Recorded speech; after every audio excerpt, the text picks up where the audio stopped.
What is up, guys? This is Alex from Double Move Sports, back today with another perfect off-season breakdown video. And in this case, we are going to do just a complete rebuild of the Pittsburgh Steelers. I'll get into that in a second, but first hit that like and subscribe button if you haven't already, and also comment below who you want to see me break down next. As you can see, I am traveling this week, posted up here in my hotel room. Just because I'm on the road does not mean that the grind has to stop. So apologies in advance for the beautiful color of these walls in the artwork in the background. But we just got to get into these Pittsburgh Steelers today. It could not wait. So let's jump right into this. And the Steelers, even at 12-4 last year, are coming off of what feels like an incredibly disappointing season. Started out absolutely on fire and really crumbled there at the finish. And with this Steelers team, I know a lot of Steelers fans. I lived in Pittsburgh for a little while, and this Steelers team is always a team that wants to compete. And they have a lot of pieces in play to compete, a lot of veterans.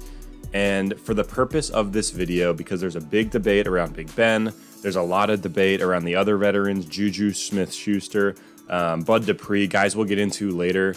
We are going to go ahead and say that it is time for the Pittsburgh Steelers to rebuild. So for this video, we are going to break down and rebuild the Pittsburgh Steelers now in a way where they can continue to be competitive for the next season or two while really setting themselves up to be title contenders for years to come.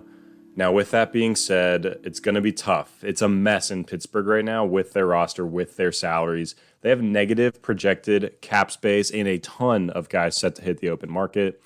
And with that negative projected cap space, you can't really rebuild a team with that being the case. So first thing we're going to have to do is create some flexibility. And with that is cutting players. So you look at the team, it's like, which veterans can we cut? Who can we move on from that's going to give this Pittsburgh Steelers team the perfect rebuild? And the first one's really, really tough. It's Joe Hayden, cornerback, and I get it. Joe Hayden is still playing at a very high level. He's one of the best cornerbacks in the league performance-wise right now, in my opinion. But you just look at the future of this team. Hayden is going to be 32 years old before next season. This move could save them $13 million immediately in cap space.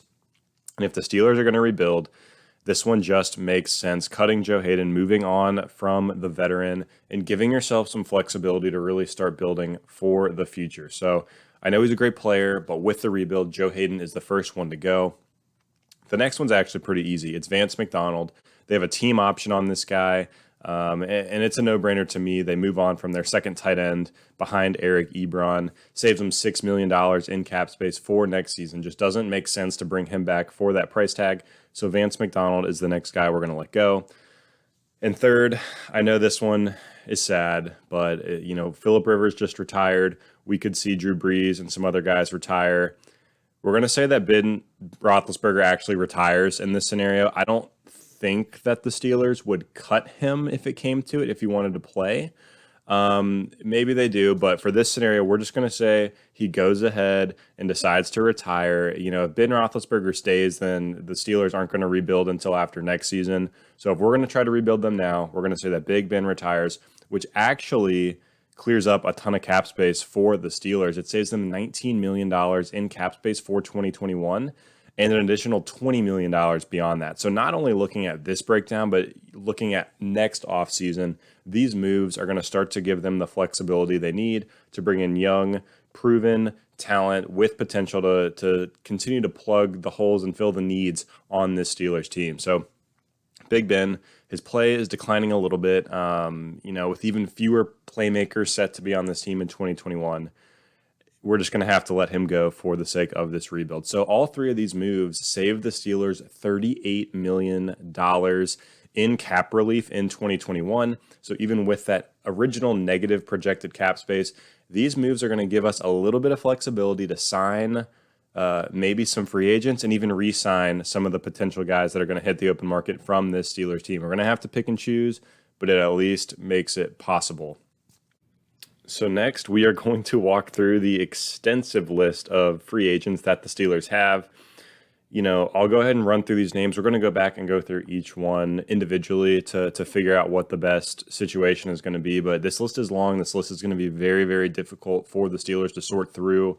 And I'm sure there's going to be some debate amongst some of these names. So real quickly, I'll throw it on the screen here. You got Bud Dupree, Avery Williamson, Alejandro Villanueva, Matt Filer, Mike Hilton, Tyson Alualu, Cassius Marsh, Juju Smith-Schuster, Zach Banner, Chris Wormley, James Conner, Cameron Sutton, and Robert Spillane, all set to hit free agency. Those are the key names. There's more depth pieces as well. But wow, of all the teams I've broken down so far, by far the most impact players set to hit free agency here for the Pittsburgh Steelers, and they don't necessarily have a ton of cap space to do it like we just talked about. Luckily, that $38 million is going to give some flexibility here, but still not able to bring all these guys back, not all these impact players. So we'll go through the list one by one. First, Bud Dupree. I think the contract that he's going to require is likely going to be more than the Pittsburgh Steelers can pay. So I do think Bud Dupree is going to end up being let go, not because he's not a good talent, but just because they can't afford him on this defense. Alex Highsmith is someone who was drafted to essentially, I think, be the Bud Dupree replacement, knowing that his contract was coming to an end. So Bud Dupree is going to be let go. Avery Williamson as an inside linebacker, we're going to have them bringing him back here. His contract will still be decent, but it's not going to be quite as big as someone like Bud Dupree's would command. So Avery Williamson, just to keep some continuity on that defense with a lot of playmakers, we're going to bring him back, use some of that cap space we were able to free up to bring in just a strong centerpiece of that defense in the middle at linebacker.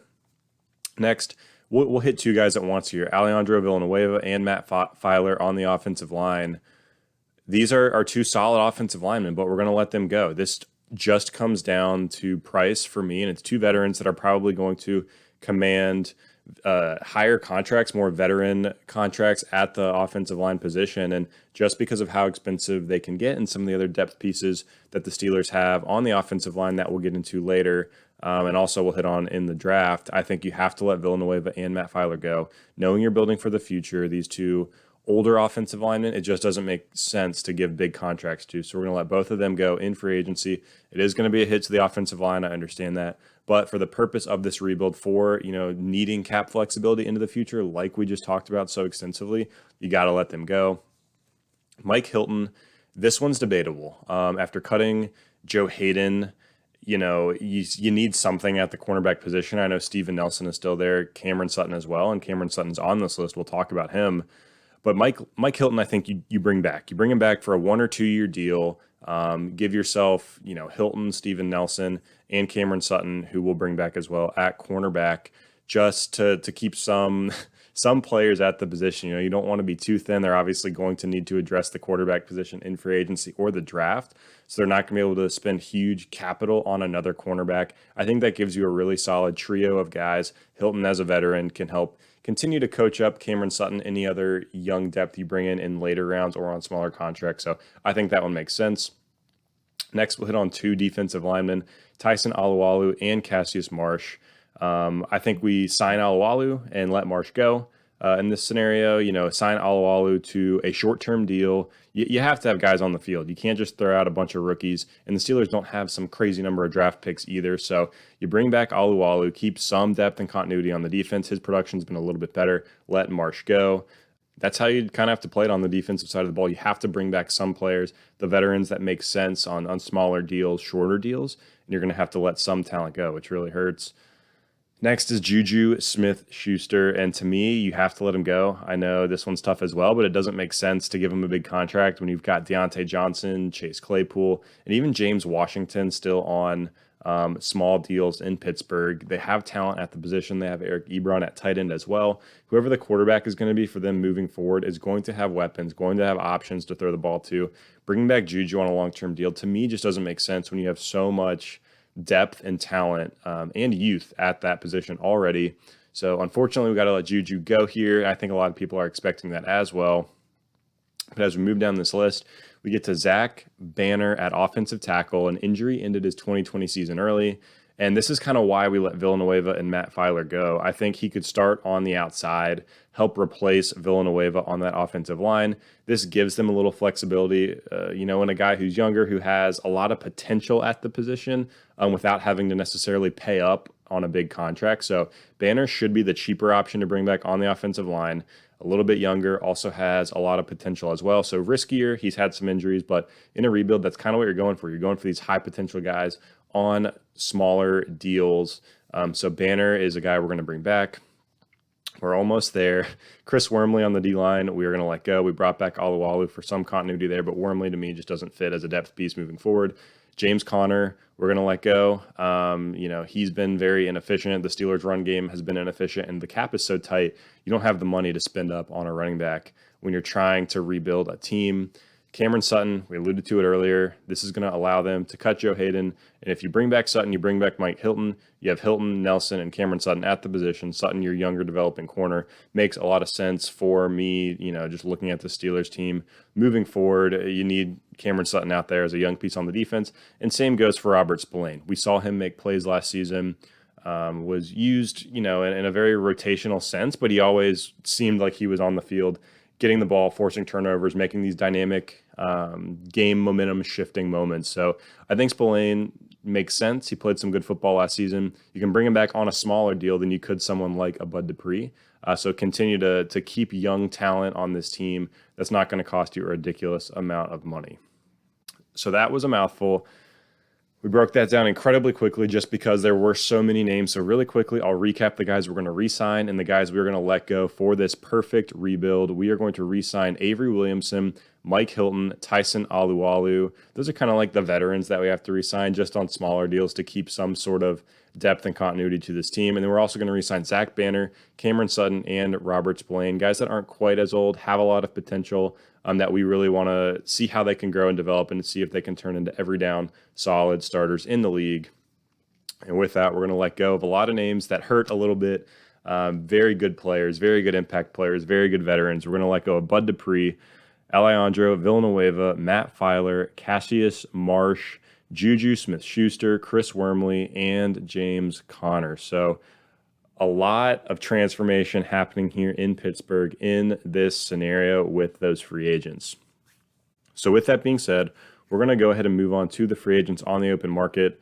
I'm not going to touch on a lot of names here. I'm only going to touch on some of the key names here in free agency and the draft. I know they're going to bring in depth pieces. We just let a lot of guys go in free agency. So obviously the Steelers need players to play on the field. So there will be depth signings, but I really only want to hit on the impact signings. And in this case, there's only going to be one. Remember, they were in negative cap space. We cleared up around $38 million for this year, but we also used that to re-sign, Williamson, Hilton, Alualu, Banner, Sutton, and Spillane. And although those deals are small, they add up. So we don't have a lot of cap space left. We're just going to sign one guy here in free agency as an impact player, and it's at the running back spot. And I know, we let James Conner go, and you don't want to spend a ton of money on the running back position in a rebuild. But there's a lot of good names. You got Aaron Jones, James Conner, Chris Carson, Kenyon Drake, even Leonard Fournette as a veteran, Gus Edwards as well. Wayne Gallman from New York is going to be a free agent at the running back spot. So you have options to choose from because we let Conner go, because you don't want to sign that big contract running back during a rebuild. I think we let, Aaron Jones, James Conner, Chris Carson, Kenyon Drake settle somewhere else. This is going to be debatable, but I think it makes sense. I would love to see Pittsburgh bring in Leonard Fournette from Tampa Bay. If you watched any of our fantasy football content, you know that I do not believe in Leonard Fournette's talent necessarily. I think he's a bit overhyped. He has a bit of name value going for him, but I think even though his play has declined, he's shown me a little bit this playoff stretch with some of the impact plays he's made when given opportunities to at least earn himself a one-year deal. Like, I think he could go to Pittsburgh, sign a one-year deal, an incentive-based deal. It's going to be super cheap for Pittsburgh, super low risk because it's only for 1 year. And for Fournette, he gets to sign somewhere where he gets a starting job. He gets the chance to prove it and try to get that one more bigger contract for the rest of his career. So they don't have to use valuable draft capital on the position, and you at least get a veteran to help you stay competitive for the 2021 season. So Leonard Fournette is going to be the signing here. They're going to have, a lot of additional cap space next season once some of the dead cap hits from Ben Roethlisberger, Joe Hayden, some other guys clears off of their books. So for the purpose of this video, Leonard Fournette is the only real impact player, big name signing I have them making here in free agency. I don't think it makes sense to go spend that limited cap space on huge contracts on the defensive side of the ball or on the O-line just yet. I think some of those things can wait until next season when you're going to be a little bit more competitive. Lastly, we are going to look at the NFL draft. We're going to look at rounds 1 through 3. I know the Steelers have picks in rounds 4 through 7, but the hit rate is typically lower on those guys. That's where you can take shots on some replacements for the guys that left on the defensive side of the ball, on the offensive line even. Maybe even at the running back position, you take a gamble there. I know they've done it in years past, and Benny Snell, Anthony McFarland hasn't quite worked out yet, so we'll see what they do in rounds 4 through 7. But for this video, we're only going to look at round 1 through 3. Guys who have a bigger hit rate can make an impact right off the bat. And really quickly, let's flash on the screen the Steelers draft capital. They have pick 24 in round 1, pick 56 in round 2, and pick 87 in round 3. And I know what you're thinking. The Steelers don't have a quarterback. Are you really going to go into next season with Mason Rudolph and Dwayne Haskins at the quarterback position? The answer is no. I actually have the Steelers making a trade in the first round. And for this trade, the Steelers will trade the 24th overall pick and the 56th overall pick. So both the round 1 and 2 pick to Carolina to trade up for pick 8 in the first round. I know there's going to be debate on whether they're going to be able to pull this off, whether they're overpaying, whatever. But I used Pro Football Focus's mock draft simulator, and I offered the 56 and the 24 to Carolina for pick 8, and it was accepted. So not everything's accepted on that simulator. So for the purpose of this video, it's the perfect offseason. It's at least in the range of outcomes where a trade like that, the values make sense. And we're going to have Pittsburgh moving up to that 8 spot. And with that 8 spot, you're going with the quarterback. You're picking Trey Lance, quarterback out of North Dakota State. The Steelers get their quarterback of the future. He's got a lot of the skills needed to be a franchise quarterback. And look, it's a deep quarterback class. So this offseason, I think you take advantage of it. Go get the guy who's probably going to be the 4th quarterback off the board behind Trevor Lawrence, behind Justin Fields, behind Zach Wilson. You still got Trey Lance, still a guy who in other years could have been one of the top quarterback prospects. So use it to your advantage. Don't be a middling team for 3, 4, 5 seasons, not get a high enough draft pick to get an impact franchise quarterback. Take the opportunity. You move up. You get Trey Lance. He's got great size, great arm strength, great athleticism. I know he needs some development in certain categories, but he gives the Steelers their future guy in a talented young offense with all those young receivers, with a good defense that can definitely help keep them in games and keep them competitive early on. Trey Lance is a guy who has the prototypical athleticism that you look for in today's generation of quarterbacks. You look at all the emerging guys, they all have mobility in some sense or another. No, they're not all Lamar Jackson, but even your Justin Herbert, your Joe Burrows, your Patrick Mahomes can move around. And Trey Lance gives you even more than they give you in terms of athleticism.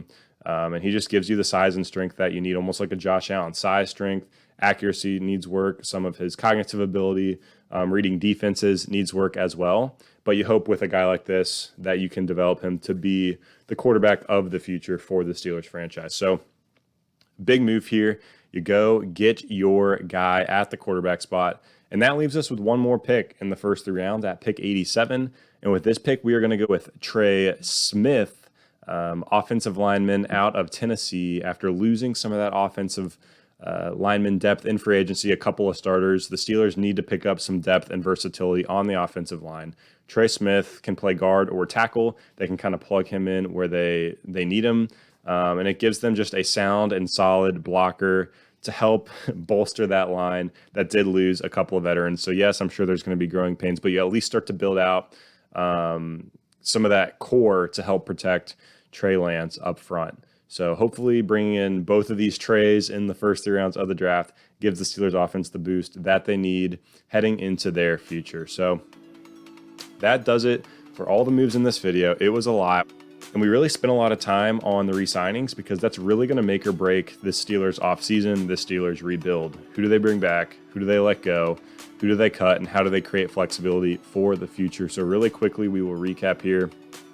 You're going to cut Joe Hayden, Vance McDonald, and Ben Roethlisberger is going to retire here. Then in free agency, you're going to let Bud Dupree, Alejandro Villanueva, Matt Filer, Cassius Marsh, Juju Smith-Schuster, Chris Wormley, and James Conner go. You're going to re-sign Avery Williamson, Mike Hilton, Tyson Alualu, Zach Banner, Cameron Sutton, and Robert Spillane. In free agency, you're going to sign Leonard Fournette to a 1-year deal, a prove-it deal to give you a bridge guy at the running back spot. And in the draft, you're going to trade up for Trey Lance, quarterback out of North Dakota State. And then you're going to draft Trey Smith, offensive lineman, in the 3rd round to help replenish the depth up front. So that is everything. Guys, let me know in the comments down below what you think. I know there's a lot of debatable topics in this Steelers breakdown for sure. What do you think I did well here? What do you think the Steelers should do differently if they're looking to rebuild this organization? Are there free agent quarterbacks they should be looking at? I know Jameis Winston's out there and he's someone that's been thrown around. I know there's word of Big Ben coming back, drafting like a Mac Jones or a Kyle Trask later in the draft. Guys, I want to see it. What do you think? Also, what teams do you want to see me break down next? I'm rolling through these right now, so definitely throw those in the comments as well. Like and subscribe if you haven't already. That really keeps the wind in our sails here at Double Move Sports. And that's it, guys. I appreciate you watching. So again, this is Alex from Double Move Sports, and we'll see you next time.